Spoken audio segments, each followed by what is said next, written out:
আসসালামু আলাইকুম। সবাই কেমন আছেন? আশা করি সবাই অনেক অনেক ভালো আছেন। আজকে আমি আপনাদের সাথে শেয়ার করব রসালো নারকেল পুলি পিঠা। তো রসে ভরা টুসটুসে নারকেলের পুলি পিঠা বানানোর জন্য চলুন মূল রেসিপিতে চলে যাওয়া যাক। প্রথমে আমি একটা পাত্রের মধ্যে ১ কাপ পরিমাণ পানি নিয়ে নিয়েছি। পানির মধ্যে আমি লবণ এবং ১ টেবিল চামচ সয়াবিন তেল দিয়ে এটাকে ভালোভাবে একটু ফুটিয়ে নিব। পানি যখন ফুটে আসবে তখন আমি এখানে ১ কাপ পরিমাণ ময়দা অ্যাড করে দিব।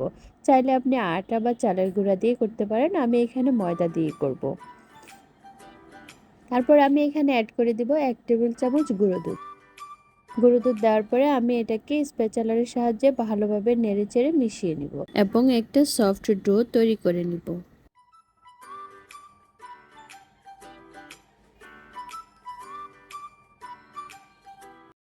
এ পর্যায়ে আমি চুলা থেকে নামিয়ে নিব। তো নামানোর পরে আমি এটাকে ভালোভাবে হাত দিয়ে ময়ান করে একটা সফট ডো তৈরি করে নিব। তো অনেক গরম ছিল, এজন্য আমি একটু ঠান্ডা করে সুন্দরভাবে হাত দিয়ে এটাকে মথে নিচ্ছি।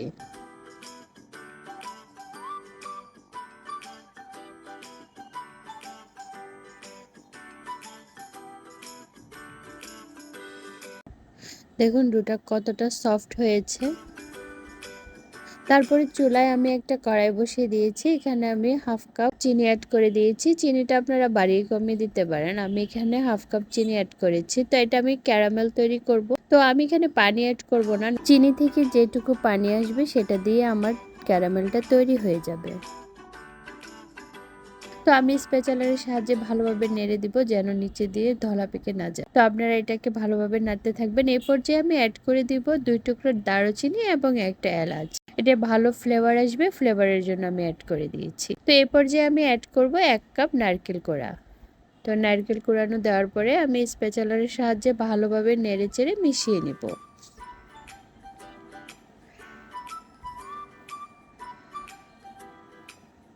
তো মেশানো হয়ে গেলে এ পর্যায়ে আমি এখানে অ্যাড করে দিব 1 চামচ গুঁড়ো দুধ। তো তারপরে আবারও ভালোভাবে মিশিয়ে নিব।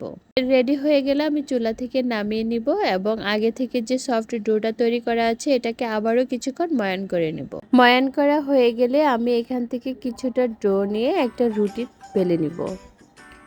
তো যে যেখান থেকে আমার ভিডিওটি দেখছেন, আমার ভিডিওটি যদি ভালো লাগে তাহলে প্লিজ আমার চ্যানেলটি সাবস্ক্রাইব করে পাশে থাকা বেল আইকনটি ক্লিক করবেন এবং লাইক কমেন্ট শেয়ার করবেন।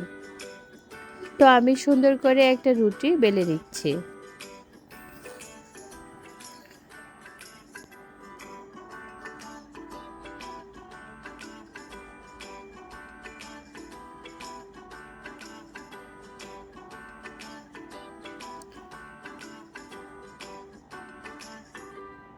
আমি খুব পাতলা করে একটা রুটি বেলে নিচ্ছি। তো রুটিটা বেলা হয়ে গেছে, দেখতেই পাচ্ছেন রুটিটা কিরকম পাতলা করেছি আমি।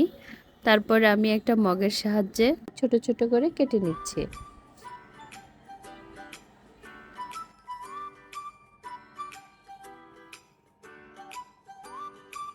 তো আগে থেকে যে নারকেলের পুরটা তৈরি করে রেখেছিলাম সেই নারকেলের পুরটাকে আমি হাত দিয়ে সুন্দর করে ছোট ছোট করে তৈরি করে নিচ্ছি। দেখতেই পাচ্ছেন আমি ছোট ছোট নারকেলের পুর তৈরি করে নিচ্ছি। তারপরে যে রুটিগুলা থেকে আমি কেটে নিয়েছি সেখানে আমি মাঝখানে পুরটা দিয়ে কাঁটা চামচের সাহায্যে একটু ডিজাইন করে নিচ্ছি। আপনি চাইলে হাত দিয়েও করতে পারেন, কিন্তু আমি আজকে সহজ উপায়ে কাঁটা চামচ দিয়ে করে নিচ্ছি। পিঠা আসলে একেকজন একেকভাবে তৈরি করে। আমি আজকে এভাবে তৈরি করেছি। আশা করি আপনারাও তৈরি করবেন, ভালো লাগবে। যারা একেবারেই নতুন পুলি পিঠা বানাতে পারেন না, তারা এই কাঁটা চামচের সাহায্য নিয়ে পুলি পিঠাগুলো বানাবেন, ভালো লাগবে এবং সবাই পছন্দ করবে। তারপরে আমি চুলায় কড়াই বসিয়ে দিয়েছি এবং পর্যাপ্ত তেল দিয়ে তেলটা যখন গরম হয়ে আসবে তখন আমি একে একে সবগুলা পিঠা ভেজে নিব। তো আমি পিঠাগুলো তেলের মধ্যে দিয়ে উল্টিয়ে পাল্টিয়ে ভালোভাবে ভেজে নিচ্ছি।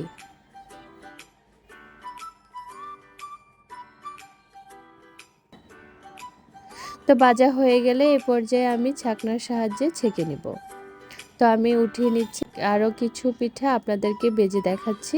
আমি আবারও তেলের মধ্যে একে একে করে সবগুলা পিঠা দিয়ে দিচ্ছি।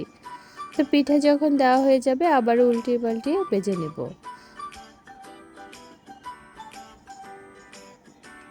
তো এবার পরিবেশন করার পালা।